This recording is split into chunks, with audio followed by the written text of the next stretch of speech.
ভবানীপুরের বারোয়ারি পূজার প্রতিষ্ঠার পরের বছর 1911 সালে আরও একটি বারোয়ারি পূজার প্রচলন হয় উত্তর কলকাতার শ্যামপুকুর অঞ্চলের রামধন মিত্র লেনে।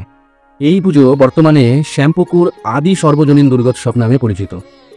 এরপর 1913 সালে শ্যামবাজারের শিকদার বাগানে এবং 1919 সালে বাগবাজারের নেবু বাগানে বারোয়ারি পূজার আয়োজন করা হয়। বাগবাজার নেবু বাগানের এই পুজোই আজ বাগবাজার সার্বজনীন নামে পরিচিত। এরপর 1926 সালে বিবেকানন্দর বাড়ির পাশে শুরু হয় সিমলা ব্যায়াম সমিতির পুজো। তবে এইসব বারোয়ারি বা সার্বজনীন পুজোগুলো শুধুই পুজো ছিল না, ছিল স্বাধীনতা সংগ্রামের হাতিয়ারও। শোনা যায় যে 1937 সালে কলকাতার কাশীবোস লেনে শুরু হয় 10 দিনব্যাপী দুর্গাপূজা। সেখানে নাকি 11 জন পুরোহিত মিলে পূজায় বসতেন, কিন্তু এর মধ্যে আসল পুরোহিত থাকতেন একজন আর বাকি 10 জন থাকতেন বিপ্লবী। তারা পুজোর আসনে বসে ব্রিটিশদের বিরুদ্ধে আন্দোলনের কৌশল সাজাতেন। আর মজার বিষয় হলো, এই ব্যাপারটা পুলিশ বুঝতে পারলেও পুজোর বেদিতে উঠে কাউকে ধরার সাহস পেত না কেউ।